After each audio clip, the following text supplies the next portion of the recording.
وزیر اعلیٰ مریم نواز نے کہا ہے کہ اگلے 5 سال کے دوران 5000 الیکٹرک بسز پنجاب کی عوام کی خدمت پر معمور ہوں گی۔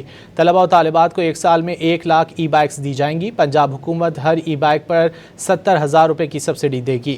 وزیر اعلیٰ مریم نواز شریف کی زیر صدارت ٹرانسپورٹ اور ماس ٹرانزٹ ڈپارٹمنٹ کا اہم اجلاس ہوا۔ پنجاب میں گرین ٹرانسپورٹ کے فروغ کے لیے مزید الیکٹرک بسز، ای ٹیکسیز، ای بائکس اور ای3 ویلرز ایک ساتھ متعارف کرانے کا فیصلہ ہوا۔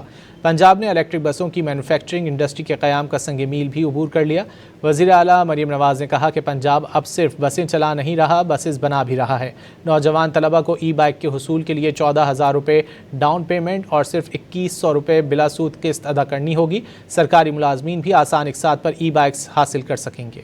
وزیر اعلیٰ مریم نواز نے کہا ہے کہ اگلے 5 سال کے دوران 5000 الیکٹرک بسز پنجاب کی عوام کی خدمت پر معمور ہوں گی۔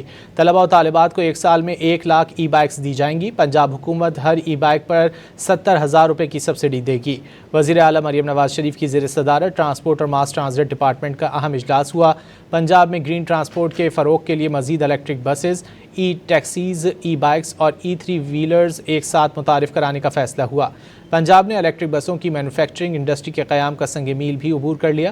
وزیر اعلیٰ مریم نواز نے کہا کہ پنجاب اب صرف بسیں چلا نہیں رہا، بسز بنا بھی رہا ہے۔ نوجوان طلبہ کو ای بائک کے حصول کے لیے 14,000 روپے ڈاؤن پیمنٹ اور صرف 2100 روپے بلا سود قسط ادا کرنی ہوگی۔ سرکاری ملازمین بھی آسان اقساط پر ای بائکس حاصل کر سکیں گے۔